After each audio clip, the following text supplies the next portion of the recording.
Aga Kareba Baji-Bajiji, saatnya Anda menyimak berita Makassar bersama saya Auriga Agustina. Sejumlah berita menarik akan kami sajikan untuk Anda. Berikut 3 berita utama hari ini.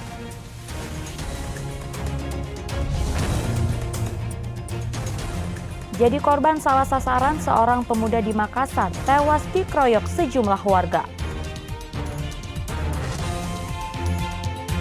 Selain penahanan, anggota Polres Pindrang yang menganiaya seorang ibu di desa Wae Tuai terancam sanksi kode etik. Sejumlah warga miskin di Pindrang belum menerima bantuan pemerintah.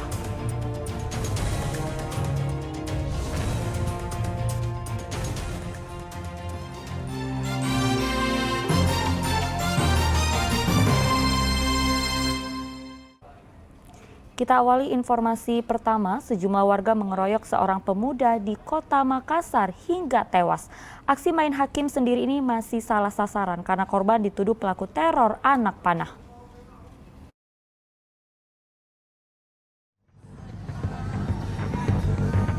Puluhan warga mengejar seorang pemuda yang melintas di bawah jembatan layang Jalan Andi Pangeran Petarani, Kota Makassar. Pemuda yang tidak dapat menghindar itu akhirnya dikeroyok warga. Melihat korban tidak berdaya, para pelaku pengeroyokan meninggalkan lokasi. Polisi yang menerima laporan segera tiba dan melakukan penyelidikan. Sejumlah barang bukti seperti batu serta pakaian pelaku dipenuhi bercak darah disita polisi, sedangkan nyawa korban tidak tertolong dalam perjalanan ke rumah sakit. Usai perburuan, unit reskrim Polsek Rapocini menangkap 3 warga yang diduga menjadi provokator pengeroyokan. Dari pemeriksaan polisi, aksi main hakim sendiri ini ternyata salah sasaran karena korban dituding pelaku teror anak panah. Kejadian bermula saat korban berselisih paham dengan salah satu pemuda yang nongkrong di bawah jembatan layang. Namun korban melarikan diri saat ketiga pelaku ingin memukulnya. Saat kabur, korban justru dituduh pelaku penyerangan menggunakan anak panah. Beberapa warga sekitar yang terprovokasi mengejar korban dan melakukan pengeroyokan. Orang tua yang menerima informasi kematian anaknya tidak kuasa menahan tangis. Awal mulanya sampai ada hal tersebut dan bagaimana penangkapannya itu? Ya, jadi perlu saya sampaikan, jadi pada saat terjadinya pembunuhan ini diawali dengan adanya perselisihan paham di bawah jalan tol, jalan layang, yang mana pada saat itu korban berselisih paham dengan pengunjung yang ada sekitar situ. Saat itu juga teman dari yang dia temani berselisih paham berteriak bahwa mate lari, yang artinya membusur lari, dan ada juga yang berteriak pencuri. Spontanitas orang-orang yang ada sekitar situ juga langsung berdiri dan mau memasa korban ini. Tapi korban sempat melarikan diri, namun dikejar terus sampai ke jalan Faisal 12. Dan disitulah ditemukan korban ini dan terjadilah penganiayaan secara bersama-sama sehingga korban pada saat itu meninggal dunia. Tubuhnya ada beberapa yang terjadi perdarahan, luka, dan pada saat dibawa ke rumah sakit dalam perjalanan itu sudah meninggal dunia. Berarti ini murni karena kesalahpahaman kononnya? Iya. Ya, akhirnya jadi korban ini jadi korban hoaks dari? Iya, jadi korban hoaks terhadap teman-teman dari pelaku, orang-orang yang ditemani berselisih paham. Oke, Kunan. Sampai saat ini Kunan sudah berapa orang, Pak? Jadi sampai saat ini setelah kejadian tim Resmob Polsek Rapocini ke TKP dan melakukan penyelidikan. Dari hasil penyelidikan itu beberapa saksi ada orang-orang yang dikenal yang melakukan penganiayaan pada saat itu. Dengan dasar saksi itulah sehingga anggota tim Resmob Polsek Rapocini mengamankan 3 orang. 3 orang. Jadi sementara ini kan untuk yang masih dikejar pun? Jadi yang dikejar karena ini massa. Jadi ya kalau kita lihat dari hasil video itu ya kurang lebih 3-40. Tapi yang terfokus kita siapa yang melakukan penganiayaan pada saat korban ditemukan ini. Dan untuk barang bukti, Kunan? Jadi barang bukti yang kami sita itu ada batu yang digunakan memukul, kemudian baju pelaku yang pada saat itu juga kami temukan darah. Ketiga tersangka kini terancam 15 tahun penjara.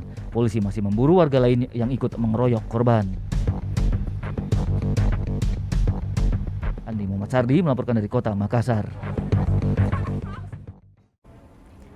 Polisi menangkap 5 pemuda yang merampok warung makan di Kota Makassar. Sejumlah barang bukti kejahatan turut disita.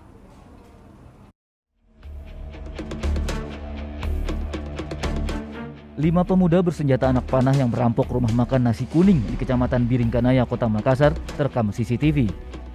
Sebagian pelaku yang melihat kondisi sepi dan pemilik warung telah kabur langsung menggasak uang tunai dalam laci kasir. Sedangkan kawanan lain memantau situasi. Tidak lama usai rekaman CCTV viral di media sosial, polisi akhirnya menangkap kelima pelaku.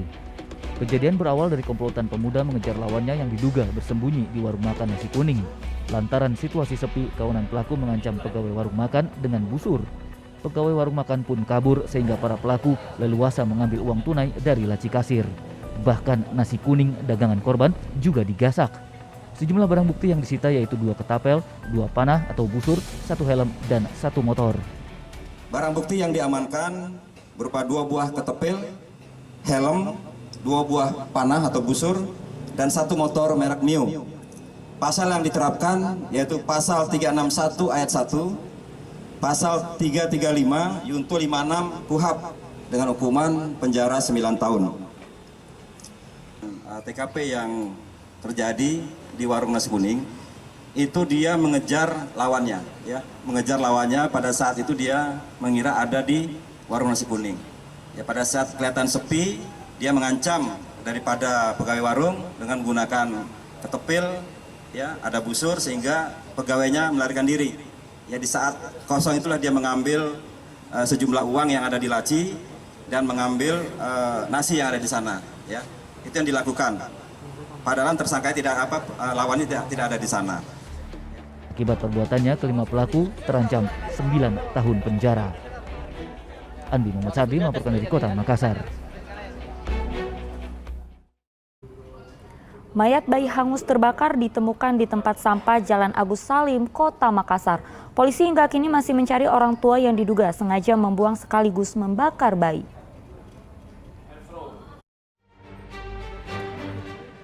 Masyarakat Jalan Agus Salim, Kota Makassar digegerkan penemuan mayat bayi terbakar dalam tempat sampah. Jenazah awalnya ditemukan 2 bocah kemudian melaporkannya ke warga lain dan polisi. Lantaran terbakar 60%, jenis kelamin bayi belum diketahui. Polisi hingga kini masih mencari orang tua yang diduga sengaja membuang sekaligus membakar bayi. Sekitar pukul berapa ditemukan? Laporannya ditemukan sekitar jam 12:30, jam 12 lewat. Kondisinya Bang, bagaimana? ini kondisinya ada saya lihat terbakar tuan. Iya, kondisinya dalam keadaan hangus bagian. Itu memang sengaja dibakar terus pecah apa enggak? Kira-kira demikian karena memang sampahnya dalam keadaan terbakar. Oh begitu. Di lokasi PR penemuannya tempat apa? Tempat apa? Memang kalau saya lihat bekasnya memang tempat bakar-bakar, tempat sampah memang. Biasa dikasih jalan tempat pembakaran di Ya, biasa digunakan untuk bakar-bakar sampah. Orang yang kali pertama temukan Anak-anak, kalau untuk kondisi luka bakarnya itu baik berapa persen Bang? luka bakar ya mungkin kalau diperkirakan yang sekitar 60%. Di bagian apa saja itu? Bagian badan, Seluruh badan. tidak seluruhnya bagian. Dari kaki apa? Kalau kelaminnya saya tidak bisa menduga-duga karena sekarang sudah dibawa ke Dokpol. Nanti pihak rumah sakit yang menentukan. Pasca kejadian ini upaya lanjutan dari pihak kepolisian apa yang dilakukan? Nah, dari pihak kepolisian sementara melakukan penyelidikan guna mencari siapa pelakunya. Dugaan memang ini bayi ini mau dibuang atau? Ya, dugaan bayi ini dibuang oleh si pelakunya mungkin karena mungkin malu atau gimana aborsi sehingga bayi itu dibuang. Guna keperluan penyelidikan, jenazah bayi dibawa ke Rumah Sakit Bayangkara Makassar. Zainuddin melaporkan dari Kota Makassar.